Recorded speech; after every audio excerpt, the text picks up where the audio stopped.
Hey, thanks for listening to this episode of a Vietnam podcast. Before we get started, I wanted to say thank you so much to our sponsor for season 14, somewhere that I've been going to for a long time, and that's Premier Dental, based in Thao Dien in Saigon. Now, wherever you're listening to this episode from, it might be anywhere in the world, or you might be anywhere in Vietnam, or you might be right here in Saigon. Premier Dental can look after you, whether you're coming from overseas, out of the city, or you live right here. I can't recommend them enough. I've used them several times.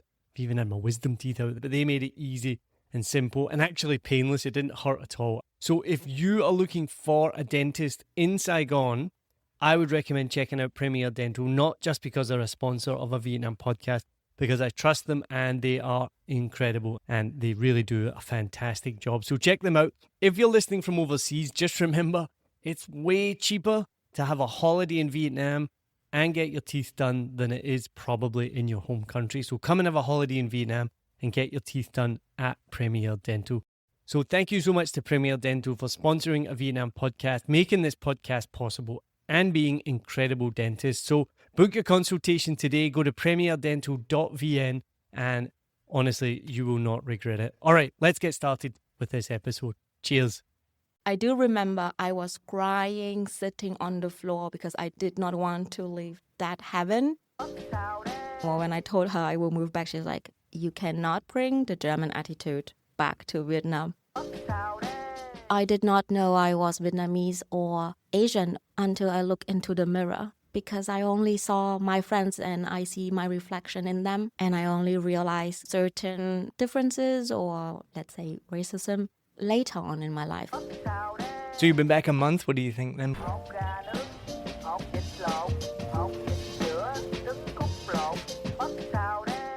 Welcome to a Vietnam podcast with me, your host, Neil Mackay. I've been hosting this podcast since 2019. I came to Vietnam in 2015 for a holiday, came back in 2016, and I never left. I started this podcast to share stories of people connected to Vietnam. We're now over 300 episodes, and we've hit over 100,000 downloads. So thank you so much to you for listening or watching. We're on YouTube now. I've turned over to the dark side, and you can now watch these podcasts on YouTube. And I'm just really excited to talk to people about Vietnam. And I think I've learned most of my knowledge about Vietnam through this podcast. Now, my guest today, I met recently at a networking event, the Overseas Vietnamese networking event by Annie Vo, who's the sponsor of this season. Thank you very much, Premier Dental. And I was the token white guy, I think, at that. Annie invited me and I was like, this is for Overseas Vietnamese. I'm not one of those people. But she's like, no, come along. And I was like, okay, I'll come. And it was great. It was really amazing. Annie does incredible with her networking events and the lunch was good. And I got to meet someone like yourself. So my guest today was born in Saigon but raised in Berlin. And that's we've talked about this in the past. There's quite a lot of Vietnamese people move to Germany. So we'll delve into that as well. She's lived in 4 different countries and is a trained plant scientist, which we've had many scientists on a Vietnam podcast before, but I don't think we've ever had a plant scientist. So I'm very excited to talk today about all things plants, Germany. Vietnamese also has an American husband, which is a theme of this season because we've just talked to Hoa Chan. And her husband is American, my wife is American, so we're going to be talking about that and what it's like moving back to Vietnam. So my guest today is Anh Pham. Thank you very much for joining me on a Vietnam podcast. Thank you so much for the introduction, Neil. Lovely to talk to you again. You are very welcome. It's nice to see you again as well. So tell me how you ended up in Berlin. My dad received a fund from the DAAD at the time, so the German Academy for Scientific Research, to go to Berlin and study philosophy and social science. Based on the situation at the time, the Berlin Wall, as you know, fell. He had to repeat his PhD and thought, I don't want to be far away from my wife and my child, and invited my mom and me over to Berlin. And that's how I came to Berlin in 1990 for the first time, and then officially moved there in 92. So how old were you when you moved to Berlin? I was 8. So you remember then being in Saigon. What was it like growing up in Saigon as a young child? It's so different than now. I have a vague memory of Saigon at the time. We used to live in District 10, I believe. in a community home. It's pretty much a countryside District 10 back then, would it have been? Yes, it's lovely. It's a lot of kids, a lot of people. I grew up with all my friends at the time around me. We were riding the bicycles because we were like, relatively poor at the time. I remember my dad sent home raisins, which was something so special. And I got a little bike where I learned how to ride the bicycle. And how my kids in school stole away, how do you call this thing where you're sharpening a pencil sharpener? Yeah. Yes, pencil sharpener. It was a little ball. So I was crying going to my teacher at the time. Very different than now. I don't remember a whole lot because I don't know, I know some children remember their childhood very well. I only remember pieces of it. How we only were able to afford 200 grams of meat a month, and I was allowed to eat that instead of my mom. So I appreciate her love a lot. And I'm just trying to think now as well, what do I remember before 8 years old? I think it's just snippets as well. It's difficult. I don't remember even what food we ate. We just ate food. Like, I don't remember, I moved schools, like moved neighborhoods, but yeah, it's hard to think, what did you actually do? So as an 8-year-old, you were happy in Saigon? You enjoyed it? I think so. I had a very good childhood. I didn't know differently. Saigon and Vietnam obviously so different. I think the 80s there was mass famine, starvation maybe even, but you mentioned that you had 200 grams of meat, but you always had food on the table. You wasn't like, I think Vietnam by the 90s, I may be wrong, but had started to get past that kind of. Yes, I think once they have the Doi Mới or the opening the market to foreign investors, it developed a lot. I was not here anymore at the time to really experience that. But my mom always makes sure that we had food on the table, yes. So as an 8-year-old then moving to Germany, totally different culture, totally different weather. I assume you didn't speak the language. What was that like? It was actually a dream. The first thing I did with my parents were going to a mall where I saw toys for the first time in my life. So many toys, stuffed animal. I did not want to leave. I do remember I was crying, sitting on the floor because I did not want to leave that heaven. My parents had to drag me out of the mall. That's one thing I remember as my first experience in Berlin, really. It's crazy to think that's such a culture change, such a culture shock to come from Vietnam. Saigon must have been pretty rural at that time. And then suddenly you're in a mall. Yes. Suddenly I was on the plane. We flew from Saigon to Hanoi and then Hanoi to Moscow. Because my dad's friend lived in Moscow. And then we took the train from Moscow to Berlin. I do remember that vaguely. And I actually remember in Moscow, we received a food stamp to queue and buy grapes. It was very cold. Well, that was my next question then, was what was the weather like? Because then obviously Saigon is just hot all year round. Slightly cooler in December and January, but just hot all year round. What time of year was it you moved to Germany? It was cold. Let me remember, because in 1990 it was winter when I arrived there. It was freaking cold. I was wearing a little ao dai for children, and you know how thin they are. You didn't show up in Germany in an ao dai in winter. I did. Oh my God. With a little windbreaker. Not recommending it to anyone for the first time. But I think in 1992 when I moved officially to Berlin, it was summer, so I was lucky. Oh, not too bad. Yes. So what were your first impressions then of Germany? People were very standoffish. I did not like the food.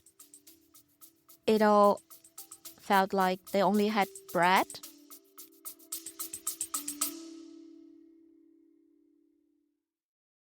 I just wanted to give you a quick reminder about our sponsor of this season of a Vietnam podcast, Premier Dental. They really are experts at what they do. Their team is trained in Australia, France, and the US, and so they combine global expertise and high standards with really, truly personal care. You have to go there to see it. If you need any sort of dental work, whether you're in Vietnam or the rest of the world, make sure you go to the show notes or just go direct to premierdental.vn and book an appointment today. You can even book a chat with them if you're overseas to see how they can help you. All right, let's get back to the episode. But wait, let me just quickly tell you, the reason I'm laughing is because Vietnam, every meal has rice, right? And then our friend Kim went to the UK recently with her husband Lewis, and when she came back, she's like, all they do is eat bread. It's just bread with everything. That was like 6 months ago, and I think it is. They're both carbs. They're both just white carbs. But Vietnam, I mean, to be honest, I love rice. I could eat rice every single day. It is delicious. But that's just so funny. Like, it's just bread. They have bread. And at the time in the 90s, Berlin was relatively poor. It was just right after the fall of the wall, so they were still developing and recovering. Yeah, I didn't think about that either, actually. It's not like you move to modern Germany where it's like thriving and things like this. It's right after the fall of the Berlin Wall. Yeah. My dad was actually at the scene when the fall happened. He was with his friend at the time and saw how people knocked down the wall.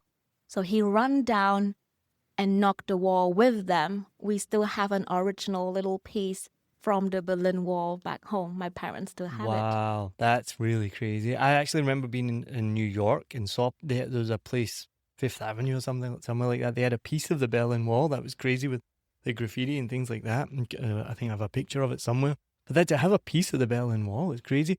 I also forgot as well that there is that communist tie, right? Because it would have been East Germany at the time. And you went through Moscow, which is also in Vietnam. Because it's something I've learned through this podcast. There's a lot of Vietnamese.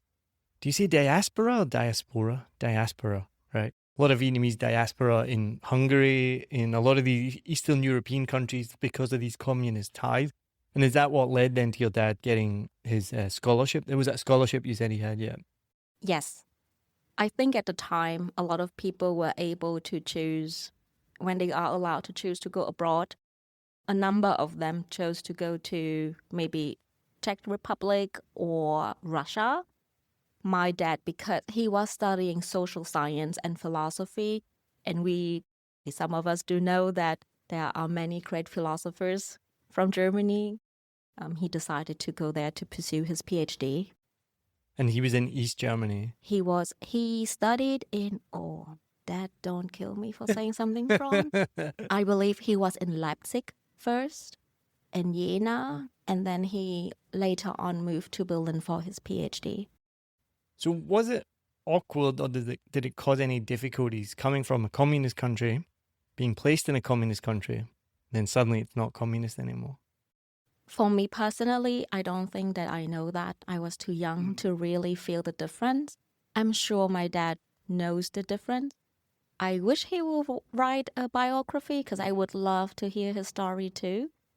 But for me, it was just a life where you only had a bicycle and the entire neighborhood had one color TV, to a place where everyone shut their door and everyone seems to have, a much better life. So that's the only really the difference that I could see. And the bread versus the rice.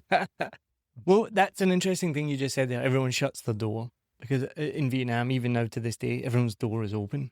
Apart from in these big buildings, in these apartment buildings, I think in some buildings, they used to be open. It's something, again, I've seen on expat groups complaining that they're foreigners living in high rises, and then they're like, why do all my neighbors have their doors open? Which I can understand as well. But now I feel like we've become very westernized. In these types of buildings, I don't know my neighbors at all. I've never met them. Everyone has their doors closed. But you go out into the Vietnamese neighborhood, a lot of them have fences now or walls up, but you can see over. Everyone has their doors open. And I've heard from photographers who go down to photo tours, everyone has their doors open. You get welcomed in for a cup of tea and you'll be able to take pictures, things like this. So was that really noticeable for you then, to go from this community, District 10, people have their doors open? I imagine maybe you just went from house to house. I mean, maybe I'm making that up. I don't know. You tell me. But it's a much more of a commune. Then suddenly you're in Germany and everyone's doors closed. Yeah, definitely. You can still feel it now. I think that's one thing that bring a lot of us back to Vietnam, or we feel very welcome here, even if you have never been, living in this country before, is that sense of community. Everyone kind of helps everyone. It has the positive and the negative side, but you feel a lot more welcome. Have you heard about Vietnamese CCTV? Oh, is that like the neighbor or yes? There's every auntie and granny in the neighborhood, every chi is just looking over the fence. I've seen like a meme or something like the Vietnamese CCTV. So maybe that's the downside of it you're mentioning. Definitely. We can talk about that in a little more. But in Germany, there is also the German CCTV, which is the elderly lady who lives on the ground floor and who knows who is going in, who is going out, why you are coming home late. And then she would talk to your parents in case you would come home with a friend. It happens to be a different gendered friend. Yeah, they do have that too. So it's the same around the world as well. And every culture is so different. I learned recently that in Russia, they don't smile, apparently. Like, it's just not, like, it's a sign of weakness, maybe, to smile at somebody. I remember speaking to a German friend years ago, and he was saying it's so interesting in the UK. He's like, when you go through to buy your groceries, and I've worked in a supermarket, my mum works in a supermarket, he's like, you're all so friendly. And I was like, what do you mean? Because to me, it's just normal. And he's like, when I buy my groceries, it's like, hey, how's your day? What are you up to? Like, it's always a chat and a smile. And I was like, well, what's it like in Germany? And he's like, they just put your groceries through. There's no small talk. And I guess that's that German efficiency or whatever. So I just always find that there's cultures are so different, even in small ways. We all buy groceries. But in the UK, I mean, I just hadn't ever thought about it because we are just very friendly. Like, that's just normal. You get your groceries. It would be rude not to talk to the person who's putting through your groceries. And in Germany, he's like, no, we don't do that at all. Some places may if they have seen you as a regular. Right. But in most places, no. Although, have you heard of that Audi? It's not a syndrome, but a lot of people make fun of Audi in Germany. Right. No, I haven't heard this go on. So Audi's like the cheap supermarket. yes, Yep. correct. They have a very short lane right after the cashier. So usually when they scan through your product, you have some space to put your bag up and pack your groceries. In Audi, there is none. It's just flying off that lane. So people are like, oh, you really arrived in Berlin or in Germany if you can pack your groceries as fast as the cashier, and they always beat you. They are so fast. I cannot even take my money out of my purse as quickly as the next person is already wanting to pay. That's one I hadn't heard of that one before, right? So then growing up in Germany as a young Vietnamese girl, what was that like? It was very strange. I did not speak the language. I went straight into 3rd grade, and I remember I was just like a parrot. I repeated whatever my friend was saying in class. I copied from them. And then you blink an eye and then suddenly you speak the language and you forgot about your actual, mother tongue. That's just how I think my experience is growing up there. Berlin at the time was very different too. And I think some people may know if they were born, around my age maybe. That is the complexity of Vietnamese communities in Berlin at the time. You try and do a lot of things to survive, and it's not always easy there. I did not grow up in a Vietnamese community at all. I grew up in Prenzlauer Berg, Berlin, basically white. I did not have Vietnamese friends, and I really don't have a lot of Vietnamese friends even now. And yeah, sometimes when we go to the OVs, I feel like, oh, do I belong? Because I feel some people, even if they were not born here, had a better association or connection with the country than I did, or I do, and it feels a little weird at times. I know that I did not know I was Vietnamese or Asian until I look into the mirror, because I only saw my friends and I see my reflection in them. And I only realized, certain maybe differences or let's say racism later on in my life when I really had the grasp of like, oh, there are different cultures and how they perceive you. Yeah. Well, we've talked a lot. I mean, this is the 14th season of this podcast, and one of the things I love is learning and talking to people like yourself. So I feel like I say this a lot. I'm very aware that I'm a white guy.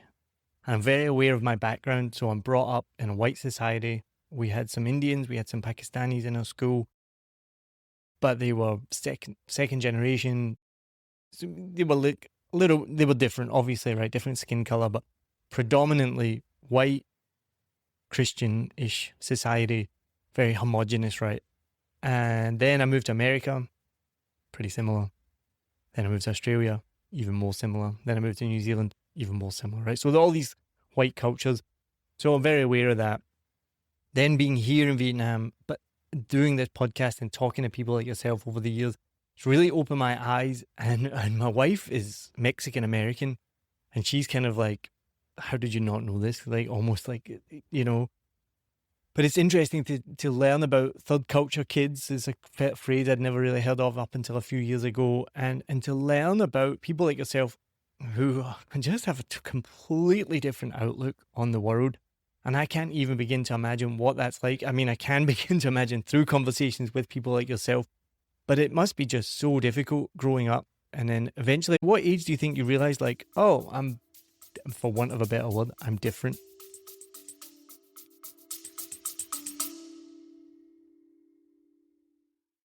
Hello, I'm Steve Ahern, one of the judges of the Asia Podcast Awards. I'm interrupting this episode to let you know that you're listening to an award-winning podcast. This podcast won its category in the 2024 Podcast Awards, so you know you're listening to quality. Enjoy your listening experience, and congratulations to the team who created this award-winning podcast for you.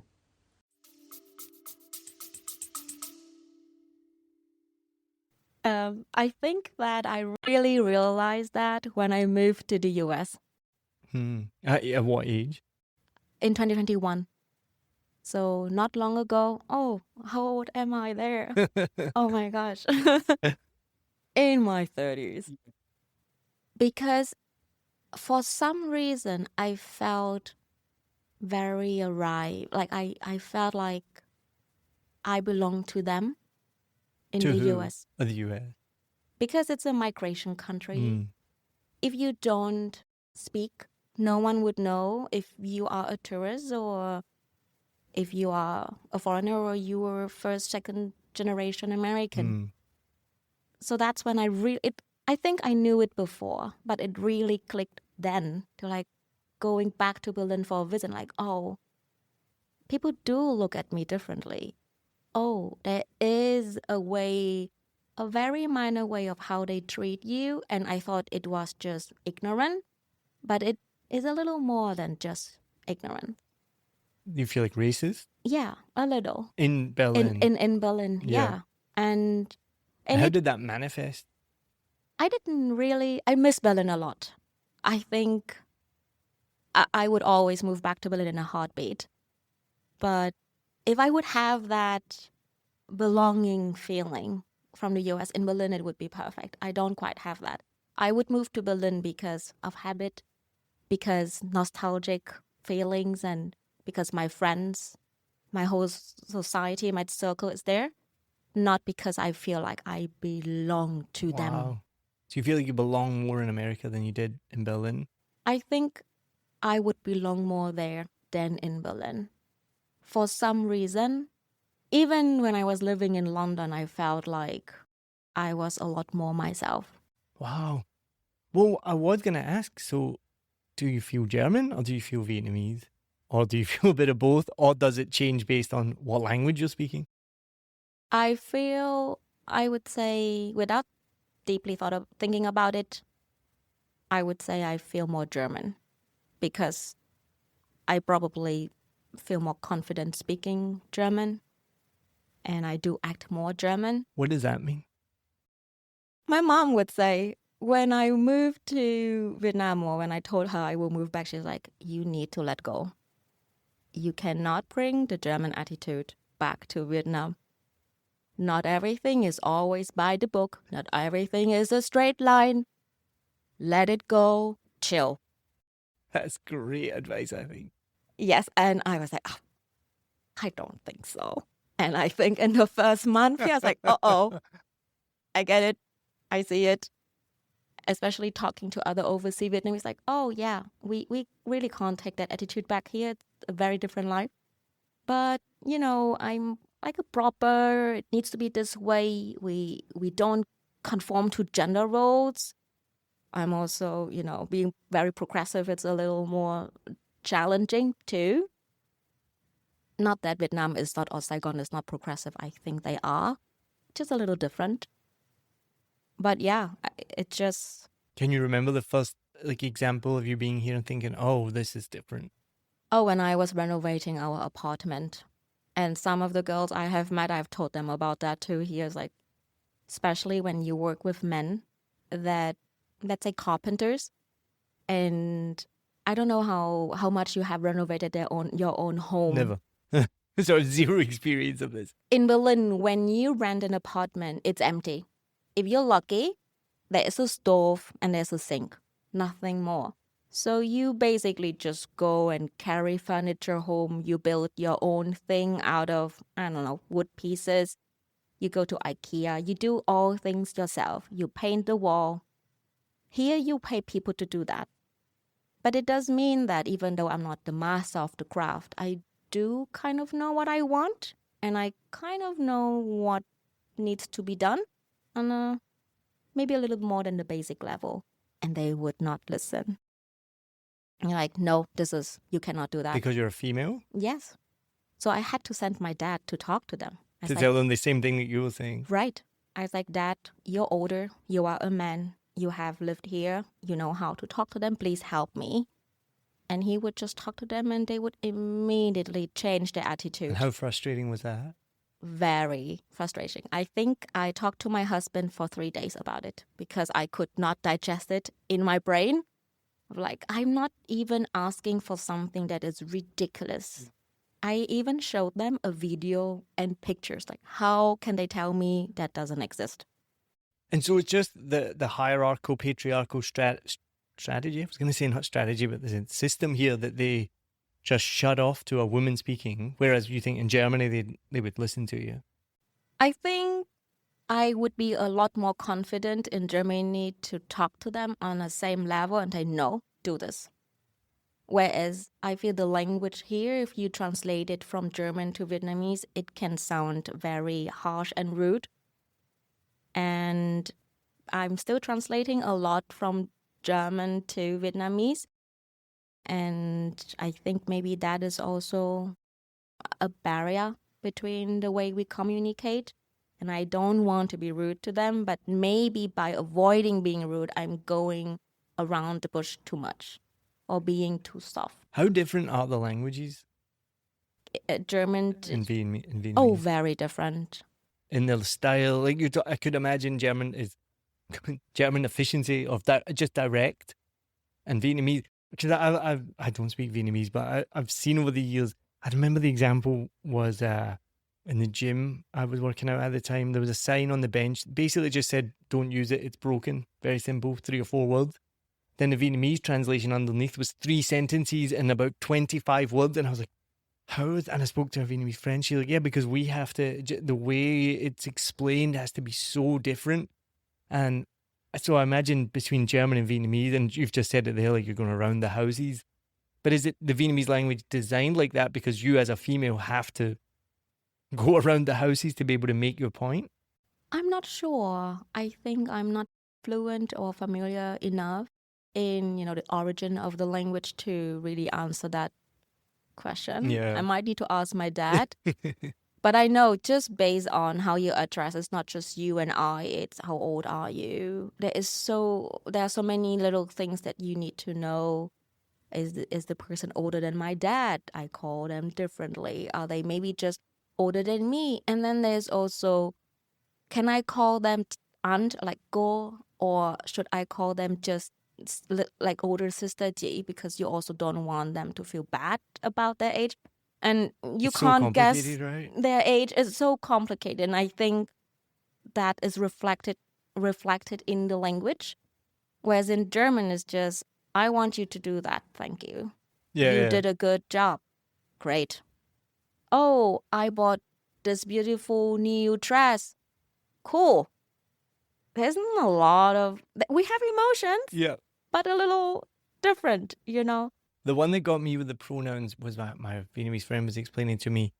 It's like if my dad's brother is older than my cousin, like I call my cousin a different pronoun or something like that. Like it can get really complicated. Whereas I would just call my cousin if my cousin's dad is older than my dad. If my cousin's dad is older than my dad, then my cousin is pronoun is my uncle. I'm probably saying that wrong, but it was something like that. Oh, It's so deep. I have no idea. I would not even know. I think I just know the basic of go and ju, bak, and it's also depending if they are from your mother's side or your dad's side. They have different name right. for that too. And then the north speaks has a different word than the south or the central part. I'm not very good with that. So you speak at least 3 languages. So you speak German, Vietnamese, and English, all very well. What do you speak anymore? I did learn French and Brazilian Portuguese. I emphasize on Brazilian Portuguese because I don't understand Portuguese from Portugal very well. Pronunciation is a little different. Right. And I did some Korean in school, but I would not say that the later 3 languages is worth, putting on my resume. So what do you consider your first language? I would say German. Although I have gotten much, much better with my Vietnamese now after a month, I, however, think a lot of times in English. I've asked this question before because this fascinates me. Is what language do you think in? Because I remember the first time I met somebody and I can't remember where they were from, but I think they said, "Oh, I think in English now." And I was like, I never thought about that because I just think in English because I only speak English. And I was like, that's crazy because at one point you would start to think in a different language. Yeah. I mentioned I'm a plant scientist. I did my PhD in Germany, but it was an international institution. So our main language was English. And my PhD was in English. All the scientific publications are in English. I'm married to a US citizen. So it's somehow easier for me to express certain things in English. It's easier for me to express frustration. I was going to ask, when you get angry, what language do you speak in? German. Right. That's when your husband knows he's fucked up when you speak in German. Ooh, that may require a different episode. So your mum and dad spoke Vietnamese at home. Now, they left in 1992, you said? 90-ish? To Germany? Yeah, to Germany. My dad in 88 and Yeah. my mom in 92 with me. So you learned Vietnamese from your parents. When you came back, you've been back here for a month. Is the Vietnamese that you learned out of date? Because I've heard stories before, not from the 80s, but from American families that left 1975, then their kids learned Vietnamese from them, then came back to Vietnam, and it was like the name for airport is now Sân Bay, but it used to be, forget now, it used to be something else. So they would come here and then use the old, because language developed, right? Like English was different in 1975 than it is now. So they would come back to Vietnam confident in their Vietnamese, speak it, and then people are like, what? We don't use that word anymore. Did you come across that, or by that point had the language is kind of similar to what it is now? Maybe I should mention something. I did spend 3 years in my later teenage years in Vietnam. Ah, okay. My dad felt like I completely lost my roots and decided to drag me back to Saigon. Good on him, though, probably, right? So I learned how to really speak and write the language. Right. So you got it back. I got it back. But even then, now I think the language has changed too. And I think it's more the younger generation that use those, what is the in word of the year? I have no idea. And I think even in English or German, I don't know what the in word of the year is. I think there are. I haven't come across that as much because being here for a month, I mainly spoke to my parents and the overseas Vietnamese in English. So I haven't really come across, new words. There are words I don't know. And that could just be the lack of knowledge rather than a change in the vocabulary. So what made you come back to Vietnam then? This time, my parents are getting older. I remember in Germany when I got to know some Vietnamese people, younger Vietnamese that were living with their parents or close to their parents. They were able to say, I'm going to shop in my mom's fridge. And I always envy that. I was like, that's so cool. They just cook. You go over there, you take your food home. So good. I've never had that, growing up. So I felt like, oh, they're getting older. I've lived in the US for 3 years. I'm gonna get sick of it. I want a change in atmosphere. Vietnam is opening up to foreigners a lot in maybe the last decade. And I was able to convince my husband to let's just try it out. If not now, then when? We are still young.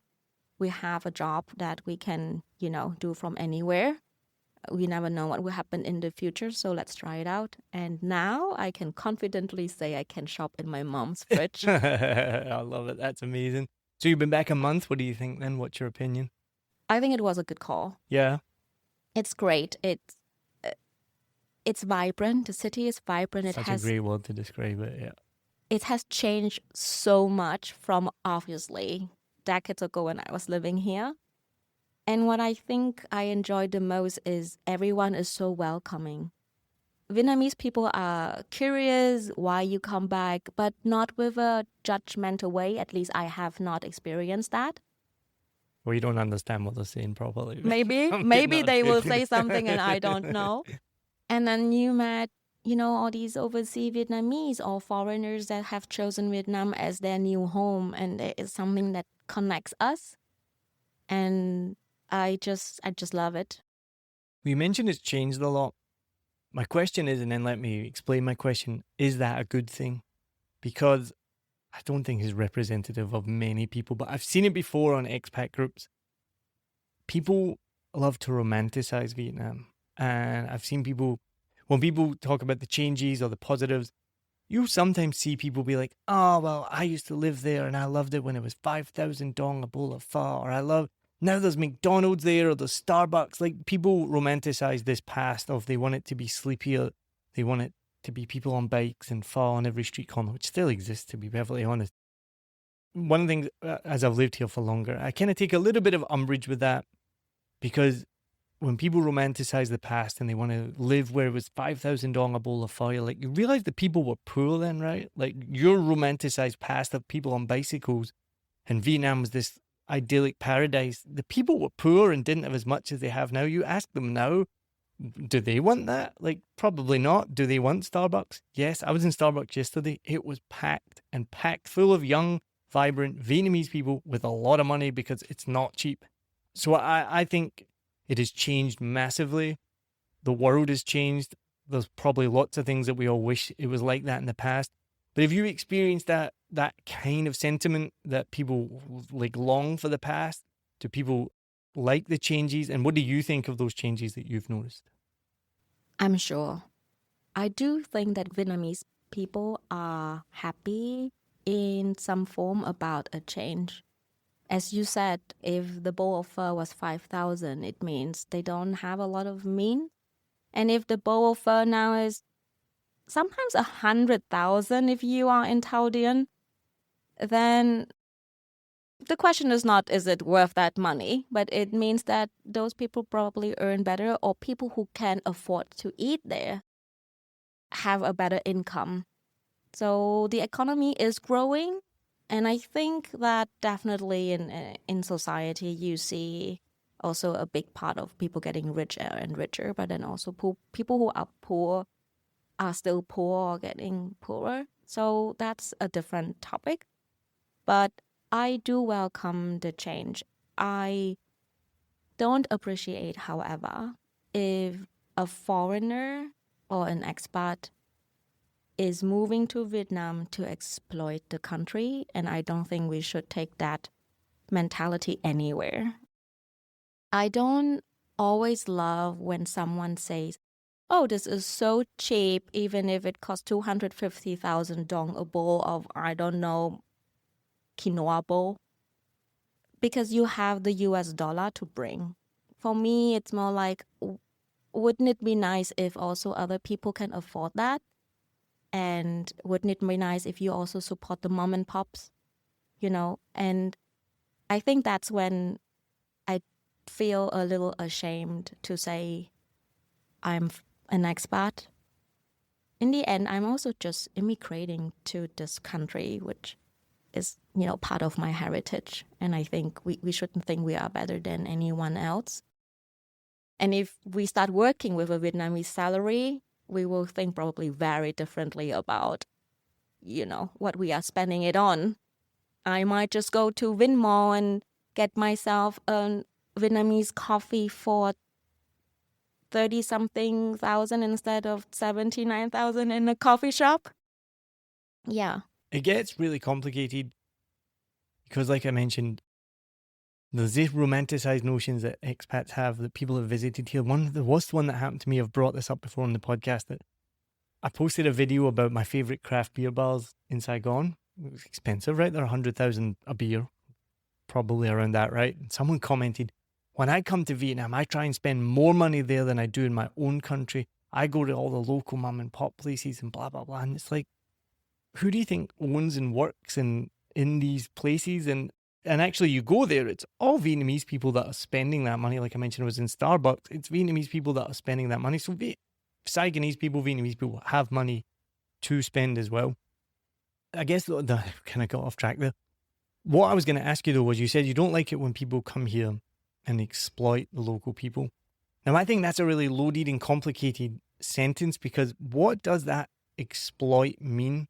Because if someone is coming here with foreign direct investment and they're spending $100 million US to build a factory, and all those people are still making $3 an hour, are they exploiting them? Or are they, like this globalization, right? They're taking advantage of a cheaper labor force. It's just a fact. It's cheaper here, right? So these big factories, Nike, Samsung, Apple, all of them, and a million others that we've never heard of, come here, open up a factory. So you're like, okay, yeah, they're taking advantage of the local population, but at the same time, they're injecting $100 million into the local population. And that person, us in the West, we think $3 an hour sounds ridiculous. But $3 an hour is $3 an hour more than what they were making before, or $2 an hour more than what they were making before. So I think it's really complicated. So what does exploiting the local population mean? I agree with you, Neil, absolutely. And I think I'm also part of the issue, because I, in the end, I am coming here with a foreign money. Yeah. But I think, so let's say the example you mentioned about the factory. Yes, $3 the hour is nothing for us, but it creates job, and that gives them a different life, a chance, maybe a skill that they learn, and a different life than, let's say, selling, I don't know, bread on the street. Rice on the street. Rice on, thank you.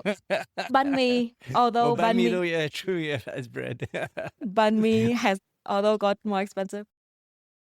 I think exploit is, to me at least, is more of, it's not about how much you pay them as much as like what else are you giving to them. So let's say you build homes for them, you provide them with social benefits, you provide them with an insurance because they work in the factories, they are accident prone.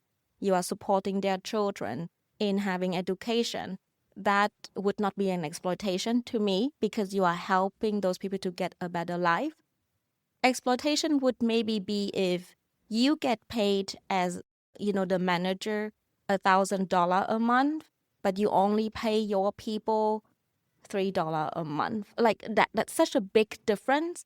And the shirt that they may be creating will be sold in the United States for $200. We sold in Vietnam. I mean, that's one of the things. You go to the Adidas store or wherever, it's made in Vietnam, but it's sold at the same price as the US. I think it's more all the middlemen and middle agencies that is in between that is getting their fair share that is questionable if they really deserve that share. And I think if there's too many steps in between, it is unneeded because everyone would like to fill their bags or pocket. To me, that's more of an exploitation than if you were to really want to contribute into the society and the economy by investing foreign money and create a better life. I do almost feel that just explains the whole world. Yes. Unfortunately, like really sadly, unfortunately, like wherever country you're in, the people are not getting paid enough. You hear about it in the Amazon factories, like in the US, the low pay and things like that. I mean, and you mentioned as well about the poor getting poorer and the rich getting richer. This is the problem as well worldwide. You know, there is a massive increase in wealth, which is great if you have it, but then the poor are getting poorer as well. Yeah, so it's just a really complicated situation, which we're not going to solve today or even get to the bottom of. So I do want to ask you about your husband, because we've just done a podcast with Hoa Chan, and I'm trying to say lime. How was my pronunciation? I'm trying to say Hoa Lime. Chan. Hoa Lam. Like lime, Lime. Oh, How's my pronunciation? Lime. Chan? Jung. Her partner is American, so we talked a little bit about that. My partner's American as well. Your partner's American as well. So we've got to bring it up. What's it like being married to an American? So different. So different. Yeah, so what's kind of some of the differences, some of the culture shocks that you've experienced? Let's put it this way. I think I married him as a German, not so much as a Vietnamese. Interesting. He is from Chicago, born, raised, now left, but never really lived for a long time in a different place. And I'm not sure how familiar you are with the Midwestern politeness. Not massively familiar. I've lived on the East Coast. My wife's from Texas, so not really. People would say that people from the East Coast in the United States are more direct, Bostoners or New Yorkers. Maybe I can talk to them better because they're more like efficient, fast, running. Midwesterns are more talking in a very soft way. His family especially, for some reason, which I adore and love, but also has a bit of like, please get to the point. For me, is I appreciate you a lot. I appreciate that. The word appreciation. I have never used the word appreciation so many times in my 40-something years. I've never heard this before. So I think he is a wonderful person, but we had to learn communication a lot. And I tend in an argument to use as few words as possible because I thought you don't get me if I say a 10-word long sentence, so let's just bring it down to 5. For him, that's rude. So I do have to work on the communication a lot when we got to know each other. Yeah. How did you meet? He was traveling. He had a 1-year work and travel. His boss at the time was generous enough to let him do that. He was in Berlin, and with a lot of modern couples, I think we met online. I just wanted to have a friend to talk in English to, and he just wanted to get to know people in Berlin. I think we moved in together after 3 weeks. Yeah, beautiful. My wife and I, we got engaged after about a month. We met each other. We moved in together pretty quickly. We've been together 14 years now. It just happens like that, right? We didn't date at the time, but I felt bad for him because he paid for his Airbnb room, it was a shared room, as much as someone else's monthly rent in Berlin. And I just thought to myself, well, he seems like a nice person. If I were to travel and wanting to save money, I would love it if someone would help me. Oh, so he moved in with you after 3 weeks, but you just platonically? Yeah, we just met and just had a good time. We never thought we would ever see each other again. But things just happen in life, and I love traveling, and I just thought to myself, oh, the man is traveling. He has an Airbnb. If I'm visiting him, I don't have to pay for my accommodation, and I have someone to hang out with. So he was in Croatia, he was in Barcelona, in Japan. So I visited him in those places. And his last destination was Vietnam. And that's when we decided, it's been going on for almost a year. We should date. So you hadn't dated that whole time? We were, Hooking up. yes, friends with benefits. Okay, right. So, okay, there was something there. Oh, yeah, we were. I was exclusive. I can't speak for the man. I don't want to know.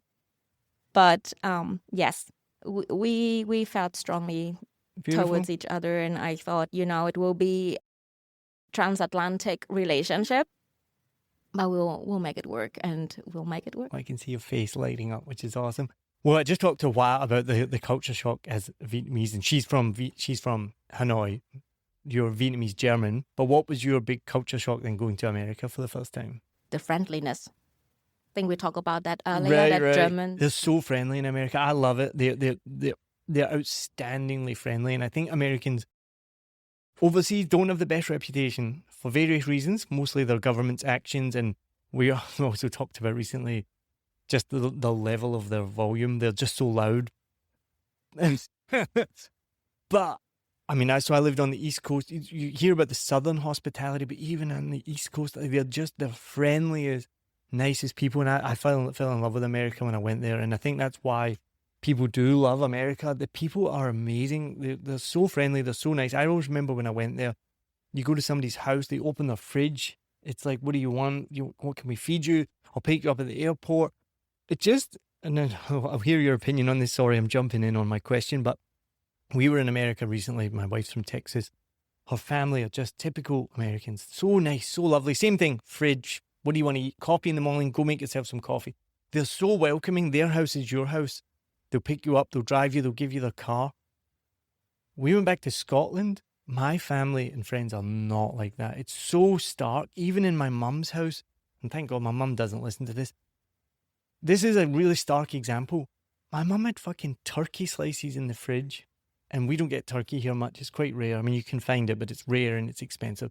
She had just turkey meat in the fridge from the supermarket because it's so... I was like, it was our first day back. I was like, amazing turkey. I'm going to eat. You can't eat that. I was like, what do you mean, why? She's like, I'm keeping that for a sandwich later. I was like, fuck do you mean? You can buy this in the supermarket that you work at? So it's just small things like that. And again, my mum doesn't listen to this. We did not feel welcome in my own home when we went back. And it's just not the same. When we were in America, you could not feel more welcome in everyone's house. So sorry, I've just jumped in on your question there. My question was, what was the culture shock? You said the friendliness. Yes, the friendliness. I would say my German family, I grew up there with a foster family, and my friends' family were all very welcoming.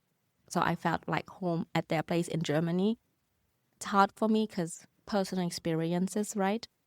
In the US, the friendliness is great, but it's tiring. Maybe my personality, I don't find it tiring. I love it. Oh my goodness. I remember I went into a store and immediately, hi, welcome, how are you? And I felt obligated to answer them. And I don't think they really needed the answer. And I remember I went through a mall and the doorman was just, hi, how are you? And I was already a couple of meters gone because I was just like, I need to buy something. I'll go. And I'm like, oh no, you've been rude. You didn't answer him. So I turn around and it's like, I'm well, sir, how are you? And I think he was completely confused by my action. So when you go, or at least when I went to different stores, in every store I had to, hi, how are you? Hi, how are you? Hi, how are you? Good, thank you. It's like, oh my God, I'm tired. I just want to get my coffee, just take my order, let me go. So it was tiring. Now I do it and it's just subconscious. And I don't even answer if they say anything, and I think that's fine. And then I miss that when I'm in Germany because I'm, oh, you're rude. You are so rude. You don't smile, you don't say hi, you don't say bye. Yeah. I think in Scotland, we are pretty friendly as well, like I said, going through the supermarket checkout. So I think it's similar. And in America, I think it's just next level. But I do agree with what you're saying about it being tiring because I shared this story on the podcast just recently. And my wife listened to it and she's like, you're just telling all the same stories because I've told this story a million times. I used to do stand-up comedy, and so this actually was a bit I would do, but it was just real life. So I lived in Rhode Island in the Northeast, and I was there for 5 years on and off, last couple of years full time. So I'd been there for a long time, and I'd go to Dunkin' Donuts, which is my favorite place in the world, and get a coffee and a donut. And in the last couple of years, nearly every time the girl would be like, "Oh my God, where are you from? Oh, I love your accent. Oh, what are you doing here? What are you..." And I got tired of it, yeah. And I feel so cynical now. I feel like a dick. But at the time, yeah, you get tired of it, because I would be like, I live down the road on a summer camp. I've been here for 5 years. Can I get my coffee and a donut? You know what I mean? And so the joke I would make was that she was kind of hitting on me or whatever. And she probably wasn't. But it was just the same every time. Like, "Oh my God, where are you from? I love your accent." I'd be like, yeah, they are amazing people. It's awesome. Anne, thank you so much. This has been amazing. I've absolutely loved chatting to you. I'm so excited you're back in Vietnam. Are you here for the long term? I hope so. Hope so. We will see. Yeah, it's a hard question. People ask me as well, how long are you going to live here for? I'm like, I don't know. But thank you for listening or watching. Thank you for tuning into this episode. Remember, please share it with someone else who also loves Vietnam, whether they live here or they're thinking of visiting. Don't forget to rate, review, subscribe. Go to the website, vietnampodcast.com. We have over 300 episodes now that you can delve into in the back catalogue and find out so much more about this amazing country. And thank you so much for coming on a Vietnam podcast. It was my pleasure. Thank you, Neil. You're welcome. Cheers.